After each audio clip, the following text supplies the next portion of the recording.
kicked off in a couple of minutes. What I'll do is I'll just give you an update on some stuff that's going on with UK Homes Network and just fill you in on all the details, basically. So if you're not aware, last week we launched our waiting list for UK Homes Network Live, which is our first ever live event. And I can't give too many details away just yet, but if you haven't signed up to the waiting list, you can do. I'll share a link for that. It's going to be a free event for all UK Homes Network members. So it's if you're on the waiting list, you'll be guaranteed a free ticket. There'll also be drinks, free drinks for all our members, and we're going to have quite the evening planned for everyone. It's just going to be all about networking. So we are not planning any speakers. There will be lots of our partners there, lots of UK Homes Network members. It's all going to be in Birmingham. So if you're around in Birmingham in the summer, then please make sure you're on the waiting list. Yeah, we've got some really exciting stuff lined up for it, and I hope you can all join us. So if you're not on the waiting list, I will share a link now in the chats that you can get on that. So just bear with me a second. I get that waiting list link for you.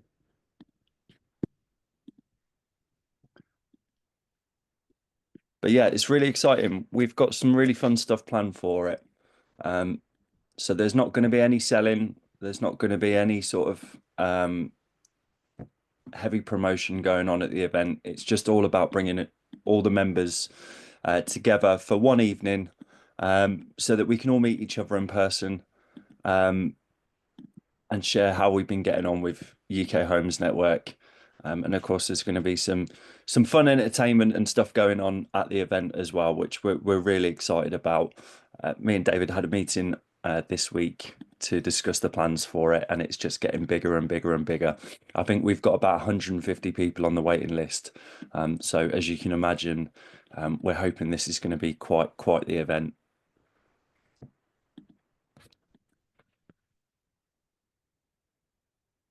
So yeah, the link for the waiting list is now in the chat. So please do feel free to get yourself on that. We'd love to see you there. We've also recently launched our network champions referral scheme. So if you would like to earn some money from UK Homes Network by referring people to our premium or industry membership, then you can earn up to 50% for 3 months of that referrals subscription with us. Details are in UK Homes Network if you would like to sign up and earn some money from UK Homes Network. We've had quite an influx of people that have signed up to that and are already referring new members to UK Homes Network and making some money out of that. So if you would like further details on our Network Champions program, please drop me a message after this and we can get you all set up, which is really exciting. And of course, UK Homes Network is growing at a rapid pace at the minute. You might have seen we've grown by about 150 members in 2 weeks, partly down to some of our partners sharing the platform, but also the amazing word of mouth referrals that you guys are making and talking about us at networking events. I've also seen this week people referring to us in WhatsApp groups and sharing the links. So it's been amazing that we're starting to catch fire, which is great. So yeah, we're going to get things underway. I'm really excited about this one. So for you guys that don't know, my name's Chris. I'm the co-founder of UK Homes Network. I've done on previous webinars quite a bit of information about my experience, but yeah, all you need to know is that I've been in property for about 14 years, and then halfway through my property career, I retrained in digital marketing. I'm more heavily focused to the social media route and strategic campaign management for some quite large businesses. And one of the areas that I always really struggled with is the video content side. And it's a bit of a dark art in terms of how the videos are created and the way that we capture people's attention. And of course, as social media platforms are now all moving to more video based content, I thought it was only right that we get Rohini on to share some of her expertise and experience, particularly in this field, as Rohini works specifically with a lot of property clients. You've obviously been working quite heavily with some of the networking groups around the West Midlands. So it's really exciting to for you to share some of your secrets. So I'm really looking forward to this one. This session is totally interactive, guys. So if you have got questions, if you've got comments, please do put them in the chat. We'd love to hear from you, particularly if you'd like to crack on with some networking as well. Please do share your businesses in the chat. It is all open. So yeah, let us know where you're dialing in from today. So Rohini, how are you doing? Really good, thanks. I'm amazing. How are you doing? Yeah, really good, thank you. We've sort of been bumping into each other quite a lot recently. And I don't know how you're so calm and happy. You've had quite a stressful time moving house recently, haven't you? I have, yeah. It's been a 9.5 month process. Really? Yeah, and then they gave us a week notice to pick up the keys. Wow. So yeah, you've been not only juggling a business but also juggling a move. So Yeah. yeah. Um, So, in terms of you, Rohini, you've been active in UK Homes Network for a little while now. It's been really great to see some of the video content and some advice you've been giving out. But I want to kind of take it back to the beginning in terms of what inspired you to get involved with videography, and more importantly, your niche is specifically around property, isn't it? So what kind of led you into that market? So when I was about 6 years old, my dad brought home one of those digital Kodak cameras, and some of you will probably remember this. Remember the ones that were like the size of your head? Like those. Yeah. And I just became fascinated with how it worked. So I started making videos as a hobby, and then I started charging people like a bit of pocket money for it. And then I knew that being in the media, it's all about who you know, not what you know. So I networked a lot, like throughout my uni years. So when I left uni, my dad was a camera geek, so he happened to have like a very nice camera, and he let me use that to start making these like corporate videos, just for a bit of extra side income, really. And it very quickly became apparent that there was a gap in the market where small businesses, SME businesses would need a video for the marketing purposes. And then there was nobody knew the marketing side of it though. So they didn't know how to use the videos to get them the results that they were really looking for. So I started pitching myself as a video marketer pretty much from the beginning. And then that's when opportunities just kind of kept coming up really. And I happened to film, I got referred to do a video for a property developer. And that was my favorite time like of ever doing a video ever, because it was just really unique for me to see the transformation process. And I'd always been fascinated with like passive incomes, side incomes, and business and how it all worked anyway. So property has always stood out to me from that sense. From that sense. So when I started to learn more about the development side of property through doing the videos, that's when I was like, okay, this is the area that I really want to niche down in, because it can kind of kill two birds with one stone. Because one, I can be really, really creative and have a lot of fun with it. And two, I can learn about how the passive income side of property actually works and how to really help people through property. 100%. It's so fascinating. So, um, it, I guess with your career from videography, that started as a way of generating passive income or a bit of a side hustle, if you will, and that immediately sort of transpired into property because that was sort of a similar setup. So I guess you saw the similarities between what you were trying to do and what a lot of these landlords or developers are trying to do. Exactly, yeah, exactly. And I saw a gap in the market where, again, a lot of people wanted to put themselves out there in terms of visibility. And this was when social media was just really blowing up as well, but they didn't know how to do it. So a lot of people, and me included, feel quite overwhelmed with the idea of creating video content.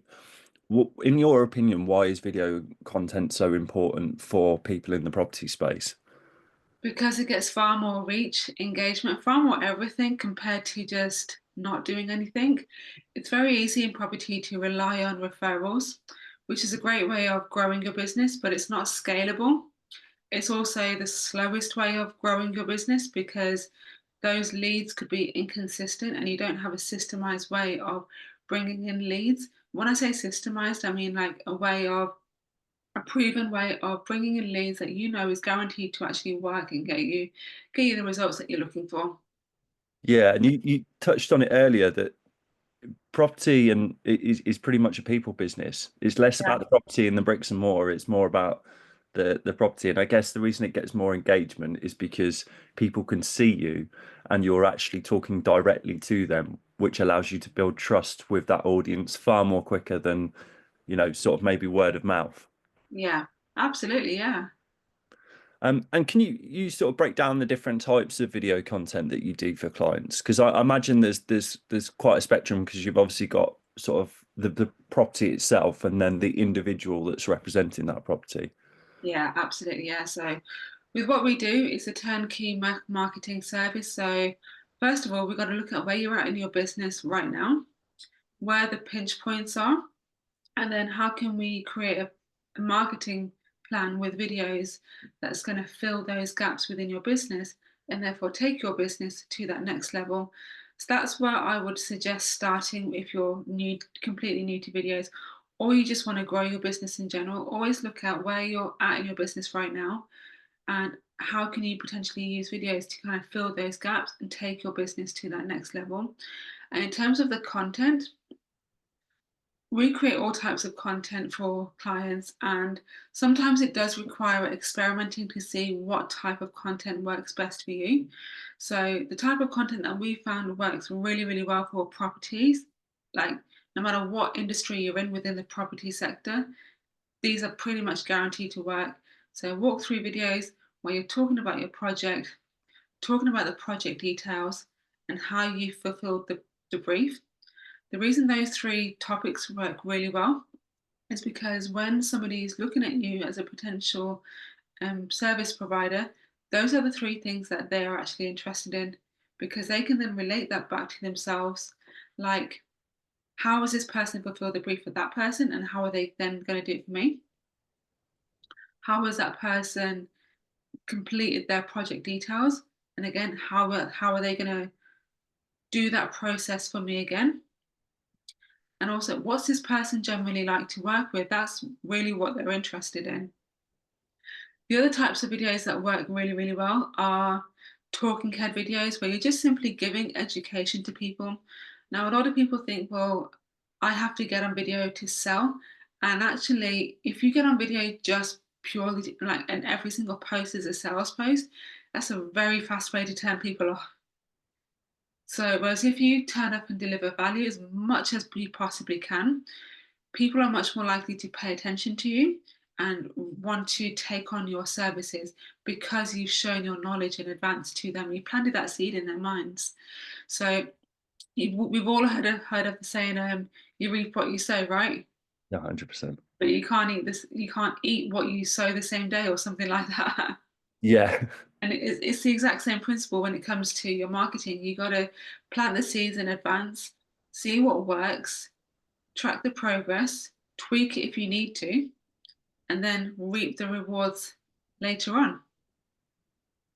So in terms of a video marketing strategy, how long do you think it would take to start seeing those kinds of results?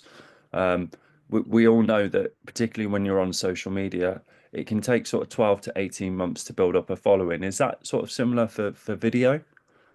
It can be. It depends on the results that you really want to have happen.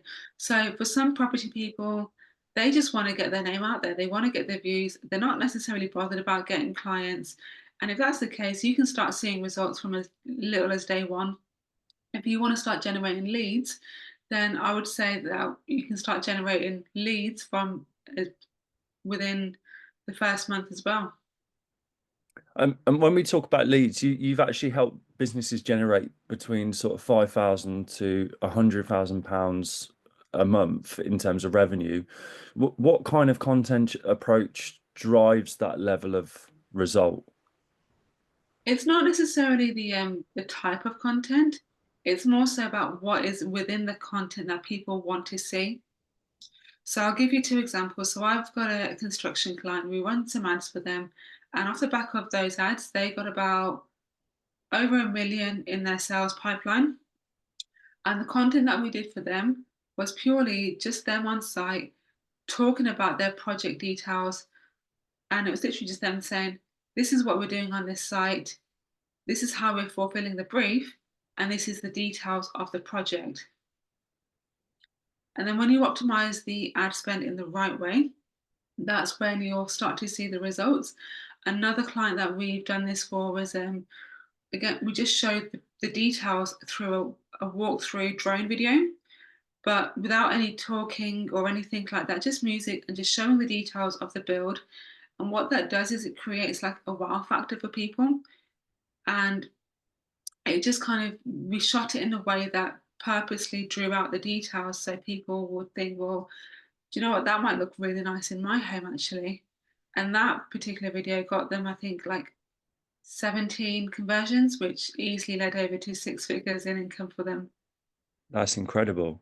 Yeah, So that's the positive side of how you do it properly. yeah. What are some of the common mistakes that you're seeing? If you want to use me as an example, I'm more than happy for it. But what are some of the common mistakes you see property professionals making with their video content? Oh God, man, how long have we got? All right, I'm going to rattle off a few of the biggest ones that I see. So, if you're an architect, showing your architecture drawings is absolutely pointless because nobody understands it unless you're specifically in that space. I see a lot of architects, developers, builders post the blueprint of their latest project that they're going to be working on or they've just secured planning for, and with the caption planning secured or whatever. And it's like nobody really cares about that because they don't understand it. The way Right. to make them understand what it is that you're working on is to literally tell them as if they're like a 5-year-old child. And I know that some might sound very patronizing, but if you can get a 5-year-old to understand your content, that's when you're really onto a winner. Simple is actually way better than trying to overcomplicate it and make something seem bigger and fancier than it actually is. The other mistakes that I see people make as well is not adding subtitles to your videos. There are so many apps, softwares out there for your phone, your laptop, your PC that you can use to add captions to your subtitles. And there's a few reasons why that's really important. Number one, all social media recognizes when you've activated the platforms, so the subtitles, because they're watching what you're putting out there, basically. So when you put subtitles onto your captions, the platform recognizes that and you get a slight increase in your reach because it shows that the video is much more user friendly. It's so much more convenient for people to watch as well. There's been so many times where I've been scrolling through videos and the hooks really caught me because they've got like a really nice hook as text at the beginning, but then they've not added subtitles and I can't watch the video because I'm watching at like 2 o'clock in the morning with my partner next to me. Yeah. And you got to think about it from like, how is my user actually, how is somebody actually using this video? How are they watching it? And there's been so many times like on the tube, for example, where or on the train, people with a low signal and they just want to see a few subtitles just to kind of keep their attention where it's in a loud environment. They might be in a library, they might have a baby next to them where they've just got it to sleep and they're thinking, oh, I can finally relax and just scroll through TikTok for a bit or something. Yeah. And then you haven't added subtitles to your videos, so they're not going to watch it because they can't watch it. So that's the second biggest mistake. The third biggest mistake is not trying to add value where they can and just simply showing up and just purely to sell. So, what I define as value is educational type content where you're educating people about not only what you do as a business, but also things that they might need to know before they take on your services. So, for example, if you're in construction or property development, what are the common pitfalls that people fall into within that industry? What are the questions that you would love to know to get to that next point in your life? Or what are the questions that you've had answered for you recently that you think, well, actually, that might be really valuable for somebody else? When you start showing up and delivering value and answering questions that viewers will have, again, that's when you start to become memorable and people will start paying attention to you. Yeah, totally agree. I'm really intrigued on the subtitles aspect. That's something that I use a platform to do the subtitles, and 99% of the time it gets it right. It doesn't mess around with the wording too much. And yeah, maybe it can hear my voice properly, and it's not got a problem. That one of the questions I had really is when I upload that to social media, because I've already created the file with the subtitles on, the social media platform doesn't necessarily recognize those subtitles, and it offers me the option to add subtitles auto-generated from the social media platform. What would you do in that scenario? Would you just upload a full script for it, or would you just turn it off, or and allow the original subtitles that you've created to shine through? What's the best way for reach on that? It depends on what language you want to reach people in. So I'm assuming that the majority of people watching this would want to reach people in English. But in some cases where you're a developer or you're serving somebody internationally where it might be better for them to have it in their language, you can tweak it into their language, or you can simply upload the file. Not all platforms will allow you to do this, like I don't think TikTok does, Mm. where but YouTube, however, does allow you to do this, where you can upload a transcript of the subtitles, tweak it where you need to tweak it, and then upload that version. So we've done both, and they've both delivered great results. Okay, that's brilliant. Yeah, I was a bit confused with that, whether if it's going to impede my reach because the social media platform doesn't know it's got subtitles on it. So yeah, that's quite interesting. Obviously, if you want to hit an even bigger marketplace with people that don't necessarily use English as a first language, Yeah. and having the social media generated ones is really important because they translate it for you. So definitely, yeah, that's a great point. So if someone's just getting started in video content, um, I think it can be quite intimidating because for you with the resources you have, and for a lot of sort of larger companies, they have a production suite, or they have the ability to to have full recording studios or whatever it is. What's the best way to start out if you haven't got access to all that equipment and all those resources? I would argue that you don't need all of those resources, especially in property, because you can do this straight from your phone and you can use like a gimbal stick. There's some Yeah. really great ones out there. My personal favorite is the DJI one because it makes the shots nice and steady for you and you can film vertically. That's a really good point actually for social media. You want to film with your phone like that, not like that, because most people are watching or using their phone in that format. So when you film in that format where the video is like that, your video will take more space on their feed and therefore it's more likely to capture their attention. So you don't need any fancy, expensive equipment, but what you can do is you can optimize your smartphone within the camera settings to change it to 4K, and that will make your videos much more crisper and cleaner to watch. And it's making sure that your video is uploaded in the highest quality possible. Yeah, 100%. I've noticed that I've changed phones, so I've now got a 15 Pro, and Amazing. I've noticed that even just upgrading the phone has actually increased the amount of impressions I get on videos that I film of myself because the quality's there and the platform knows Yeah. that the quality's there. Um, One of the questions I get asked a lot, and this is more broadly about social media, but it's specifically regarding video, is if you're not confident on camera, or you're a bit nervous or apprehensive about going on camera, what are some of the tips and tricks that you would advise to help build that confidence to get more comfortable being on camera? Right, I'm going to tell you the tips that worked for me because believe it or not, when I first recorded my first ever video, it took me 2 hours to do it because I stumbled my way through the whole thing.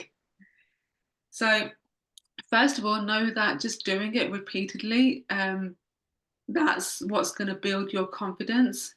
There's no like magic formula that's going to trigger you and think, well, that's going to be the thing that gives me the confidence. It's like the first time you go swimming or the first time you ride your bike. You're a bit awful at first, and then you get used to it, and then you get better at it, and then it becomes like second nature. So know that that's the process for it.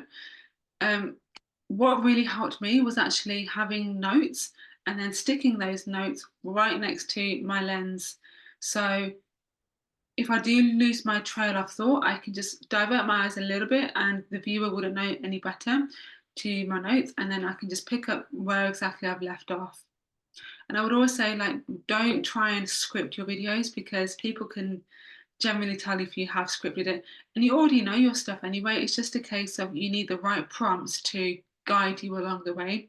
So have notes next to your lens, and that way you maintain your eye contact, which is quite important because if you don't maintain your eye contact and you're constantly kind of looking around, that can put people off.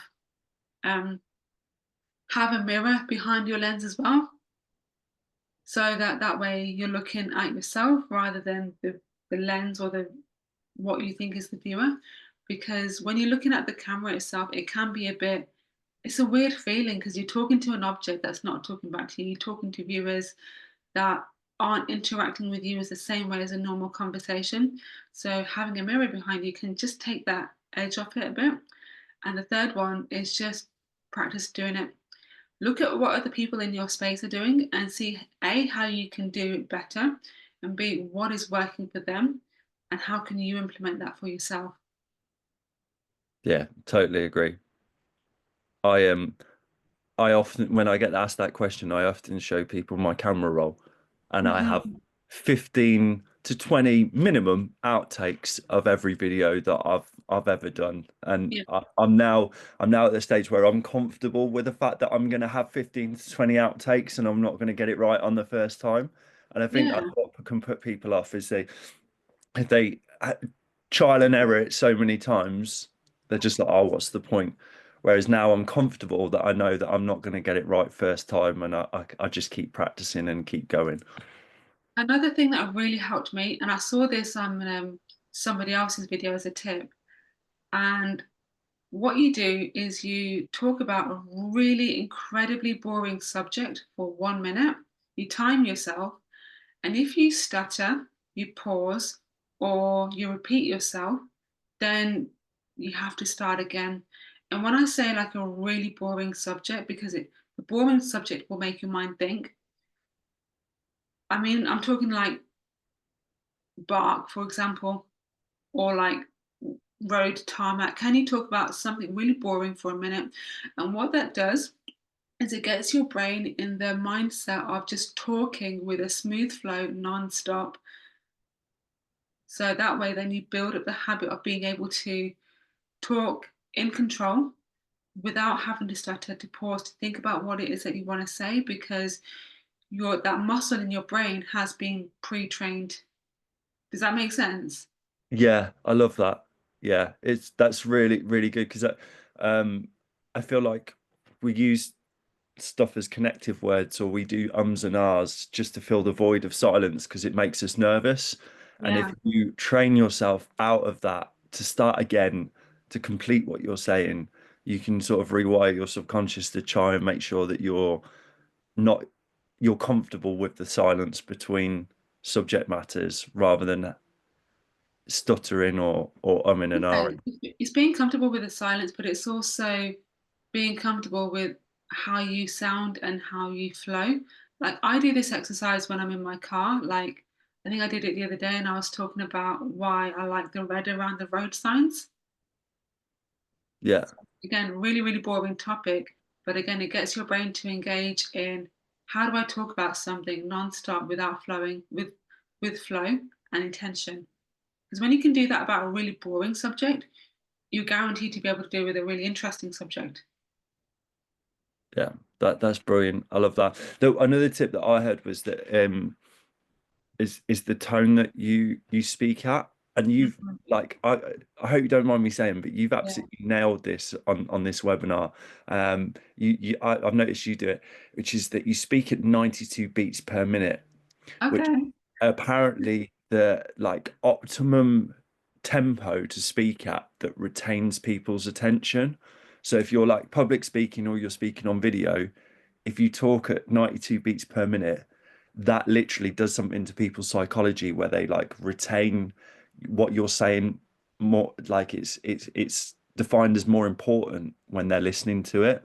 Yeah. And if anyone doesn't know what 92 beats per minute is, just think of the drum beat to We Will Rock You. And if you follow that, I'm not going to do it on the call, but yeah, that's I thought you were going to give us a demo then. yeah, can you imagine? But yeah, that's like sort of a way that you can feel comfortable not only in the silence, but the way the tempo that you're going at in each video.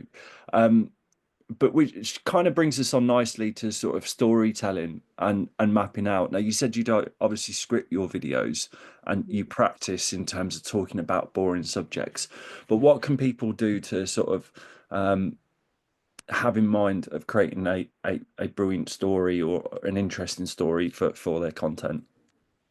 So, if you're working on a particular project, talk about the story of that project. Why did that project come about in the first place? What have been the problems of that particular project? And how did you resolve those problems? How did you help out with that particular project? What's been the end result of it? Or what are you hoping to be the end result of it? That's pretty much your story there. So let's say you're in architecture, for example, what's the story of the design, construction? What's the story of that particular construction? Why did the developer have that done in the first place? Or why did the homeowner have that build done in the first place? Are you a developer yourself? What's your story? What's your background? That's what people are really interested in. Yeah, 100%.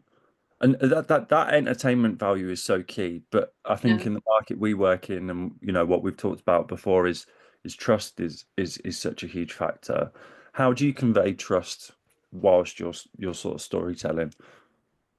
One of the best ways I'd say to do this is talk about the challenges that you've had on site and be transparent about it. So obviously, I'm not saying like if it's your fault then you got to confess or whatever on camera, but when you're working in property, there's always almost something that's gone wrong on what you're doing. Talk about that, be transparent because some chances are somebody else has been through that same thing or they're going through that same thing too. And what you say could be really, really valuable to that person. And when you're transparent about that and you're upfront about what it is that you're going through, that's what really builds trust and credibility because you're not trying to be salesy or anything like that. You're just being real and you're just being raw. Yeah, authenticity is key. I Yeah. see that so much on social media. I was talking to a social media guy yesterday. We were both at the same event, and there was a chap there that's a social media guy, and we were sort of discussing about the fact that if your post looks completely written by AI, there's immediately a lack of authenticity there, and you don't then trust that person because it's not coming from them. And I Yeah. guess that's the same with your video content, is if you're sharing real experiences that have happened to you and it's coming from a place that you would communicate as if you were stood in front of them, you're going to build that trust a lot quicker. Exactly. Yeah, 100%. And so there's so much variety out there in terms of drone footage, like you said, walkthroughs, um, interview style sort of video content. What when you're sat down with a client, what is the sort of how do you guide them on that strategy? What based on what they're telling you about their business, how would you sort of decide what is right for them? Usually it's a case of trialing all of them and then seeing which one would work best. So usually when a client comes to me, they've already experimented with videos in some way or another. So it's Mm. just a case of building on that. So again, it's usually showing their projects from a perspective of what are the details, how do they fulfill the brief, and any challenges that they've had with a particular project. And then we just go there and film the project in a really nice cinematic way using gimbal movements and drone shots. Whereas other clients, talking head videos work better for them because their audience responds better to educational videos. So it's going to be a case of seeing what type of content works best for you and also looking in your industry, what are other people doing? Because let's say you're an estate agent, for example, you might want to experiment with it again, doing talking head videos and walkthrough videos at the same time. Whereas when you're in construction, talking head videos might work better for you. I have a construction client where that's exactly what is happening for them. When we do walkthrough videos, it helps them to get the leads come through, but then the talking head videos is what really engages people. So it's about experimenting to see what type of content would work better for you and also what you're happier doing too. Because remember, this has got to fit into your lifestyle. And if you're incredibly busy, then video can seem like another thing that on your to-do list that you've got to do, and it's very easy to put onto the back burner. And I've had many clients say this to me where they just don't have time to do the content or anything, even though they would love to. So if that's the situation that you're in, I would say take your gimbal and your phone with you and do videos in the moment while you're there, because that way then you haven't got to carve out extra time in your diary, and you're making it real and you're making it raw there and then. Great. So obviously creating beautiful, interesting video content is a nice to do, a nice to have. But how do you for your clients and how can people turn those into leads and like quantifiable results for putting all that effort into creating that content? Yeah, 100%. So you need a system. That's where the system comes into place. So first of all, you've got to make your content stand out from the marketplace, because otherwise, if you don't do that, then people are just going to be comparing you based on price. And to make your content stand out, you got to look at, again, what are the project details, because that's again unique to yourself. What are the what's was the brief for that particular project, and what are the details? Because again, all of that is what's going to make your brand stand out compared to somebody else, and it's what's going to help somebody to see the value in your company compared to another company as well. So once you've got your content nailed down, then you can create a system around it where it's automated and you've got leads coming to you. So I would say create content for free first, see what content works best on each platform. Once you know what works, what type of videos work best for you, and what type of even photos work best for you, then you can use that to create a system with ads. So when you're running ads, you can run ads from as little as £5 a day on Facebook and Instagram and get results from there. When you first run ads, you want to get people into what's called your warm market, because when they first see you, they're in your cold market. So they've never seen you for the first time. And this is the first time they're seeing you. So it's like their first impression of you, kind of like how this is your first impression of me. So those people are going to be in your cold market. When they first see your videos from the ad, you simply just want to educate them about what it is that you do and your business. Don't overwhelm them with everything that you do, because that's going to confuse them. And then from there, they can choose to then join your warm market, which might mean picking up the phone to make an inquiry with you, leaving a comment or a like on some of your posts, and following you. Once they're then in your warm market, you can then use your educational content or your educational videos to convert them into a hot lead. So we know that TikTok, YouTube are specifically optimized for video. But what other platforms would you be sort of advising your clients to post on? You mentioned Facebook there. Um, yeah, All of them are fantastic. Even X is really great as well. The biggest ones I'd say to focus on are TikTok, YouTube, Instagram, and Facebook. Oh, and LinkedIn as well. great. But it depends on where your audience are hanging out the most. So you might find that the same video will perform better on one platform than it does the other. And if you are going to cross post like that, I would always say tweak the message slightly or tweak the times that you're posting slightly because people are going to be using those platforms in slightly different mindsets. So that's what you got to keep in mind. Yeah, constantly changing it up and working out what works better on what platform. Exactly, yeah. Guys, obviously this is a totally interactive session, so if you have got questions for Rohini, please do put them in the chat. We'd love to hear from you. So if there's anything that you're struggling on at the moment, and you think Rohini could help, please do reach out. It'd be great to hear what your experiences have been like using video content on social media. So how often do you think property professionals should be posting video content? If you can post daily, amazing. But I'd say a minimum to get leads and investors twice a week. Right, so it's really that simple. Yeah, Great. Okay. So it's more about the consistency then of showing up and making sure that that's regular as opposed to just uh, what we've done in the past is we posted on TikTok in flurries when we've done a load of webinars and then we disappear for 2 months until we've got another bank of webinars and that basically kills our algorithm. But what you're saying is if you're posting sort of yeah. If you're going to post twice a week, do that consistently and make sure that you're committed to doing that. If you're going to post daily, make sure that you're committed to doing that because the algorithm will reward consistency as opposed to posting daily content for like 2 weeks, leaving it for a week, and then posting sporadically after that. The reason that's how it works is because when you show up consistently, the platform can think of it like this: like the platform recognizes that you're taking them seriously, so they reward you for that with showing you to more viewers.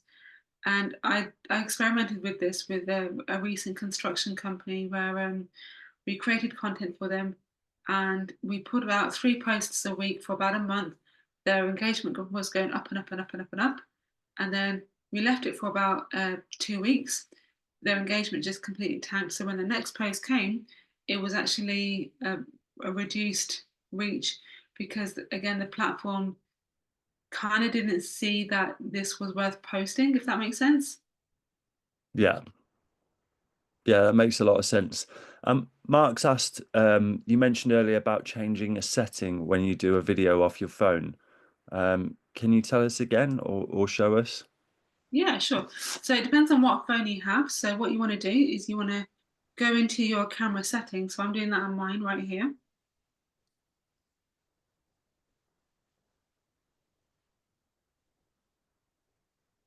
So make sure you go into video, then click settings on there. And then when you click on the settings, you should see the options there that say either 4K or full FHD, which means again 4K there. So on iPhone, it might appear a bit differently, but basically you want to click the maximum option. Yeah, and I'd say I had probably not many people would have this, but I had an iPhone SE, and that wasn't enabled for Yeah, 4K, let alone probably HD at that point. So just make sure your phone is compatible with those higher resolutions, I'd say. yeah. So Redine, in terms of social media and um, video content, we like to talk about trends, and trends are something that really sort of hit the ground running on TikTok with sort of B2B marketing or sort of businesses advertising themselves. What are sort of some of the trends that you're seeing in property that are working, or is there any sort of predictions that you've got for 2025 in terms of the kind of trends that will be of interest to the property space? Yeah, I think all social media platforms are going to reward consistency over anything else. What they're really interested in is like people think trends and they think, oh, I have to dance on TikTok or whatever, or I have to do something silly that doesn't represent my brand. And that's not necessarily what a trend is. It's about following what the market is really interested in your particular niche. So in property, the trends might be what is happening in Parliament at the moment that will affect the property industry, or what's going to happen in your market space that viewers need to be aware of, and can you create content around that? And chances are you probably can. So keep on top of the news and see what content you can create that is relevant to your brand and relevant and interesting to yourself as well. Great. And Rohini, before we wrap up, um, where can people find you? Obviously, this is quite time consuming and it takes a lot of effort. If someone really sees the value in video, which we all should, and they want to hand it over to a professional like yourself, where can people find you to reach out to you and sort of start that discussion? If you search my name right here, Rohini Makwana, on all social media platforms, you can find me. And by the way, if you haven't seen the value in using videos by now, just know that videos get 30% more engagement and more leads compared to any other form of content, especially in the property space. And that's why all social media platforms favor videos compared to any other form of content. 100%. I am flying this flag quite regularly when I'm out speaking. I think it's actually gone up. It's 35%. It gets more engagement. So yeah, guys, if not using video content, then you really should be. And if you're struggling to find the confidence to do it or the time to do it, then please do reach out to Rohini, who can basically take all that all off you. And finally, what's the biggest transformation that you've seen for one of your clients and working with them? So I took a client. It's hard to kind of pick just one because they've all had a transformation in some way or another. So I had a construction client where we started working with them about 2 years ago, and they were putting videos out there on like Facebook and like Instagram, and they weren't really getting the results that they were looking for. And that's partly because it's not their specialty or really their interest. They're a builder at the end of the day. That's what they want to do. They want to build. That's what they know. But they recognize that social media is the way forward, because what's happening is whether you're a developer, architect, construction company, whatever it is that you do in property, the people that you are serving, they are going to your social media, whether you like it or not. They're going to your social media to search for your credibility and search for what you've done for previous projects. And the reason that they're going to your social media compared to, say, your website is because they know that social media is going to be much more real and much more raw. Um, and again, I had another construction client recently where they had a quote come through and they went to go to that person's house to give them a quote. One of the first things that customer said was, "You're not on social media, so how do I know I can trust you?" Yeah. So with the construction client that I mentioned before, we took them from, I think, like less than 100 followers to 5,000 followers plus within 2 years, simply by posting organically without running ads for them, and just again showing up consistently. And what that's done is it's built a community for them of regular inquiries. So people come to them because they see their expertise, and it's almost like we built them a community where people can trust exactly what that person is going to say. So that client, I know they're never going to dry up for leads at all. And we're not even actively lead generating for them. They just want to post on the social media to have a portfolio to show to their clients when they do go and tender for a job. And they want to be able to sit back in a few years' time when they retire and look through their feed and think, yeah, I've done that. Yeah, 100%. Well, Rohini, I thank you so much for today. It's been so inspiring and so interesting, particularly for me and my background in marketing. I've learned a lot from today, and I hope everyone who's watching along has. Thank you so much for joining us. And obviously, you've been sort of regularly posting in UK Homes Network, so I would recommend everyone reaches out to you on those posts, and I know you sort of run regular incentives and competitions and stuff, so to keep an eye out for that. Guys, we're going to be back next week. I appreciate it's Good Friday, but we are running a webinar regardless in the efforts to bring you a webinar every single week. I'm going to be joined by the amazing Susanna Kelly. If you don't know who Susanna is, you've probably been living under a rock. Susanna is one of the fiercest networkers. Just like Rohini, she's at every event I go to, and she is a home stager and interior designer, and she's going to be sharing some of the do's and don'ts and how to maximize your property value through interior design. It's going to be incredible. She's currently away on holiday at the moment, and she's flying back, she said, specifically for this webinar. So I hope you guys will all get registered for that. Of course, if you haven't signed up to the waiting list for the UK Homes Network Live, the link is now in the chat. Please do that. We'd love to see you there. But just from me, thank you, Rohini. I really appreciate it. It's been such a good session. And yeah, we'll look forward to some more of you posts in the UK Homes Network. Thanks, guys. Right. Take care, everyone.